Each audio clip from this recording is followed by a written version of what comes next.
namanya penyakit menular itu ada dalam Islam.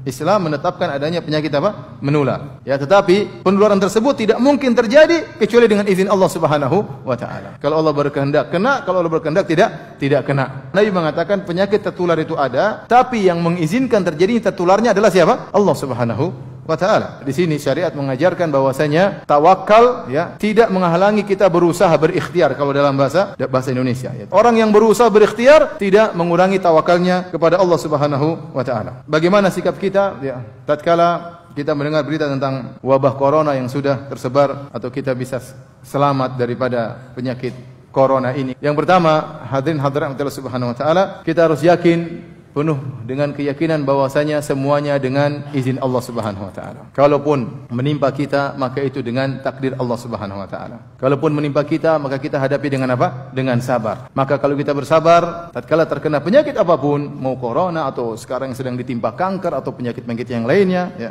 kita katakan kematian tetap datang kepada kita. Ta'addadatil asbabu wal mautu wahid. Sebab-sebab kematian banyak, kematian satu, ya. Ada yang meninggal karena kena corona, ada yang meninggal ya kena kanker, ada yang meninggal ketabrak mobil, ada yang meninggal kena penyakit lain ya. Tetapi bagaimana sikap kita tatkala terkena musibah? Kita sabar, kita meyakini ya kun lan yusibana illa ma katabahu Allahu lana. Katakanlah bahwasanya tidak ada yang menimpa kita kecuali apa yang telah Allah takdirkan kepada kita. Meskipun kita sudah berusaha menghindar, kalau memang Allah takdirkan kena akan kena. Kata Allah Subhanahu wa taala, tidakkah kau lihat kepada orang-orang Bani Israel di zaman dahulu, mereka keluar dari negeri mereka karena takut mati. Sebagian ahli tafsir mengatakan ada wabah menimpa negeri mereka. Kemudian mereka keluar takut mati, mereka keluar meninggalkan negeri tersebut.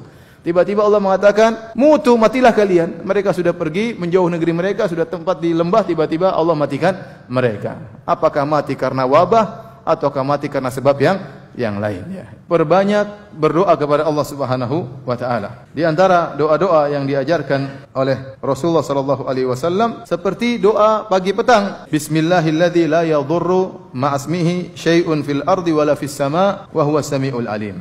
3 kali kita baca, pagi dan petang. Dengan nama Allah ya, yang suatu pun tidak bisa memberi kemudaratan suatu di langit maupun di bumi. Kalau kita sebut nama Allah tersebut, wa huwa samiul alim, dan dia Maha mendengar lagi Maha mengetahui. Kita ucapkan dengan penuh keyakinan. Insyaallah barang siapa mengucapkannya dengan penuh keyakinan 3 kali di pagi hari, 3 kali di petang hari, maka insyaallah dia tidak akan terkena penyakit virus corona ya. Di antaranya baca 2 ayat terakhir dari surat Al-Baqarah ya. Amanar Rasul dan seterusnya. Man qara'a bil ayataini min akhir suratil Baqarah fi lailatin kafatahu. Barang siapa yang baca 2 ayat terakhir dari surat Al-Baqarah di malam hari, maka kedua ayat tersebut akan mencukupkan dia. Itu akan menjaga dia.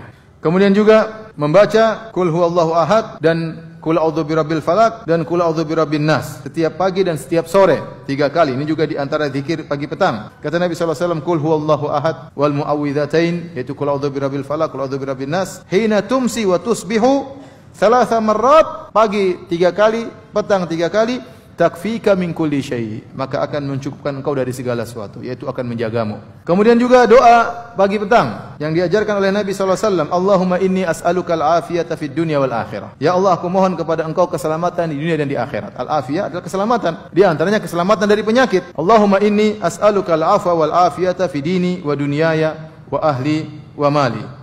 Ya Allah, aku mohon kepada engkau ampunan dan keselamatan dalam agamaku maupun duniaku, wa ahli wa mali, keselamatan pada keluargaku, keselamatan pada hartaku. Allahumma astur aurati wa amin rawati, ya Allah, tutuplah auratku, tenangkanlah jiwaku. Allahumma hfazni min baini yadayya wa min khalfi, ya Allah, jagalah aku dari depan, wa min khalfi dari belakang, wa an yamini dari kanan, wa an shimali dari kiri, wa min fawqi dari atas, wa a'udzu bi 'azamatika an uqtala min tahti, dan aku berlindung dengan keagunganmu dari aku ditimpa dengan keburukan dari bawahku. Ini doa sangat baik untuk kita baca di pagi hari, pagi petang hari. Kita enggak tahu virus datang dari mana. Dari depan, dari kanan, dari kiri, dari atas, dari bawah. Maka kita berdoa dengan doa ini ya. Kemudian ikhtiar dari sisi usaha juga harus kita lakukan. Di antara usaha yang bisa kita lakukan, tindakan preventif ya, pencegah, seperti memakan korma ajwa 7 butir tiap pagi. Sa'ad bin Abi Waqqas berkata, sami'tu Rasulullah SAW yaqul, aku mendengar Rasulullah SAW bersabda, man tasabbaha sab'a tamaratin ajwah lam yadhurruhu dzalikal yauma summun wala sihrun. Barang siapa yang di pagi hari macam makan korma ajwa 7 butir, maka pada hari tersebut dia tidak akan ditimpa dengan racun maupun sihir. Kemudian juga di antaranya tadi kita melakukan tindakan jangan mendatangi lokasi tersebut. Bukan karena kita takut mati, bukan, tetapi karena itu perintah Nabi sallallahu alaihi wasallam. Nabi yang menyuruh kita untuk berusaha. Idza sami'tum bihi bi ardin fala taqdumu 'alaiha. Kalau kalian mendengar ada wabah di suatu tempat, maka jangan datang ke situ. Apalagi kalau kemudian pemerintah sudah mengatakan jangan ke situ, sudah menutup pintu untuk ke sana, maka jangan ke sana ya. Kita berusaha menjalankan sunnah-sunnah Nabi sallallahu alaihi wasallam, terutama yang berkaitan dengan kebersihan. Dan saya tidak tahu ada satu agama yang benar-benar perhatian terhadap kebersihan seperti Islam. Kalau kita berwudu, ya, maka bisa hilang virus tersebut dari tubuh kita. Terutama bagian tubuh yang sering kena udara. Bagian tubuh yang sering kena udara. Itulah anggota wudu. Ya. Wajah, kenapa? Telinga, tangan, kaki. Inilah bagian tubuh yang sering keluar, sering berinteraksi dengan apa? Udara. Seandainya virus tersebut ternyata bisa tersebar melalui udara, kemudian nempel di tubuh kita, alhamdulillah kita bisa membersihkan dengan berwudu. Kemudian juga tatkala bersin, Islam mengajarkan bagaimana ya bersin yang benar. Karena Nabi SAW idza atasa ghatta wajhahu bi yadayhi aw bi thawbihi wa ghadda biha sautahu. Di antara kebiasaan Nabi kalau bersin, maka beliau menutup wajah beliau. Menutup wajah beliau dengan kedua tangannya agar tidak tersebar kemana-mana. Karena bisa jadi virus tersebar ke udara, akhirnya kita beri kemudaratan kepada orang lain, atau dia tutup dengan baju beliau, ya, dan beliau merendahkan suaranya. Ya. Kemudian juga masalah makanan, tidak boleh makanan sembarang. Islam melarang kita untuk makan maitah, bangkai, ya, atau makan misalnya hewan yang tidak disembelih. Darah itu sumber penyakit, terkadang banyak penyakit di darah. Akhirnya kita goreng, kemudian kita rebus, kemudian kita makan darah tersebut. Dilarang dalam apa? Islam. Di agama apa diajarin seperti ini, akhi? Di agama mana diajarin seperti ini? Di agama mana? Agama Islam. Di antara hikmahnya kejadian ini membuat kita semakin beriman dengan sunnah-sunnah Rasulullah sallallahu alaihi wasallam. Demikian saja, semoga Allah Subhanahu wa taala menjaga kaum muslimin, menjaga negeri kita dari wabah, ya, dari virus, ya.